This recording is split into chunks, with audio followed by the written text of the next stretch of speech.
დიდი ბრიტანეთის ახალი პოლიტიკური რეალობა ბოლო 10 წელში ქვეყანას უკვე მეშვიდე პრემიერ-მინისტრი ჰყავს. კირ სტამერმა ეს თანამდებობა დღეს ოფიციალურად გადააბარა ენდი ბერნემს, რომელიც მმართველი ლეიბორისტული პარტიის ლიდერიც გახდა.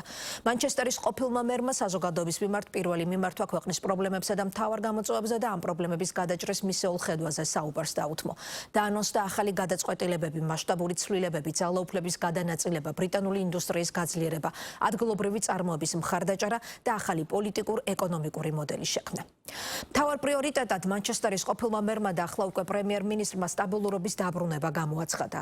ბერნემის კიდევ ერთი მთავარი გზავნილი იყო უკრაინის მიმართ ურყევი მხარდაჭერისა და დახმარების გაგრძელება. თავის მხრივ ორწლიანი მმართველობის შემდეგ საზოგადოებას გამოსამშვიდობებელი სიტყვით მიმართა კირ სტამერმა, რომელმაც თანამდებობა შიდა პოლიტიკური უთანხმოებების, ადგილობრივ არჩევნებში ლეიბორისტული პარტიის მარცხის და სადავო რეფორმების ფონზე დატოვა. I have just come from Buckingham Palace. ბუკინგემის სასახლიდან მოვდივარ, სადაც დავთანხმდი მისი უდიდებულესობა მეფის შეთავაზებას ჩამოვაყალიბო მთავრობა.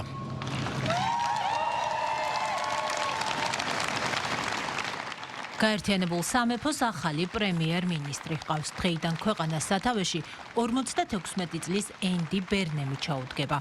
ლეიბორისტული პარტიის ახლადარჩეული ლიდერი, რომელიც ბოლო 4 წელიწადში რიგით მეხუთე პრემიერია ქვეყნისთვის. ბუკინგემის სასახლეში მეფე ჩარლზთან აუდიენციის შემდეგ ბერნემი მის მომავალ რეზიდენციას ეწვია, სადაც შეკრებილ მოქალაქეებს პრემიერის რანგში სიტყვით პირველად მიმართა. მომავალი პოლიტიკის კონტურები და პირველი გეგმები გააცნო.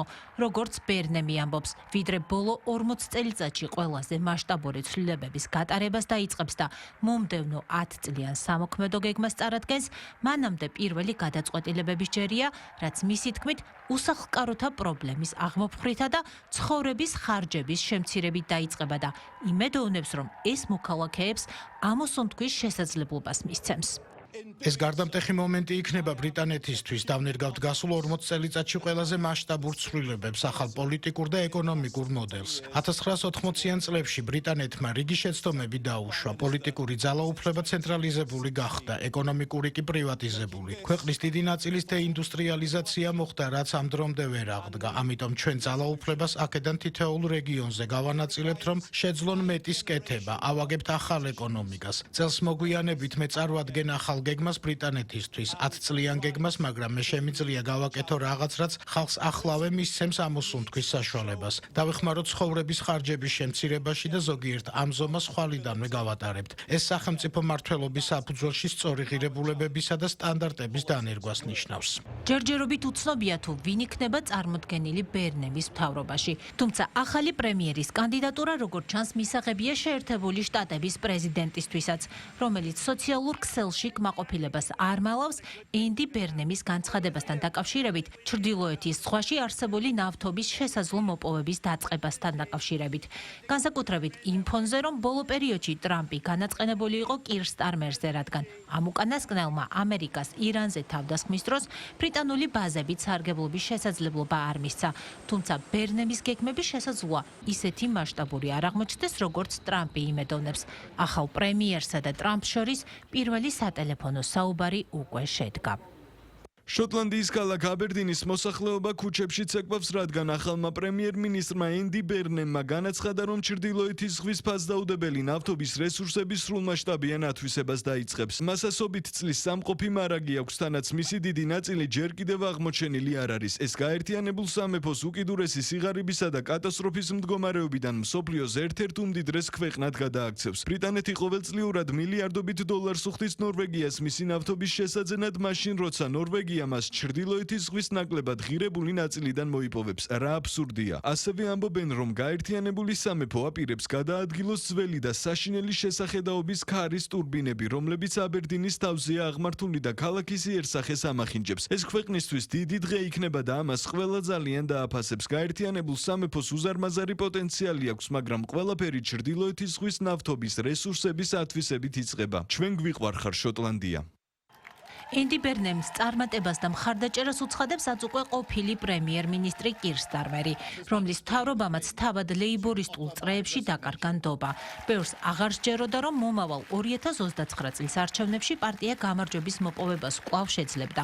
ამის მიზეზი კი მთელი რიგი მოვლენები გახდა. მათ შორის ადგილობრივ არჩევნებში მარცხი და ნაიჯელ ფარაჯის მემარჯვენე რეფორმის პარტიის გაძლიერება, ეკონომიკის სუსტი ზრდა და ცხოვრების გაძვირების გამო საზოგადოებაში გამოწვეული უკმაყოფილება. ჯეფრი ეპშტეინის მასალებში მოხსენებული პეტერ მენდელსონის ელჩად დანიშვნის გამო აგორებული სკანდალი, რის ფონზეც სტარმერს მოუწია ეღიარებინა, რომ მისი მთავრობის მიმართ ნდობა დაკარგულია.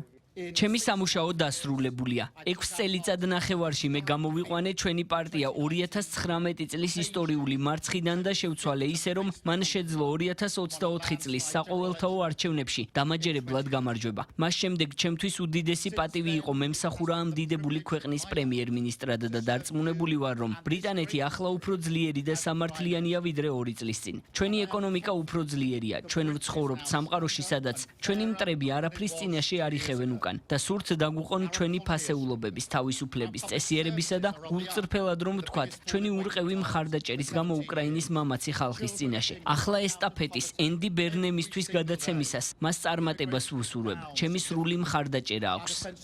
ენდი ბერნემს გაპრემიერება უკვე მიულოცეს საერთაშორისო ლიდერებმა. საფრანგეთის პრეზიდენტმა იმედი გამოთქვა, რომ ევროკავშირი და ბრიტანეთი შეძლებენ ურთიერთობების გაღრმავებას.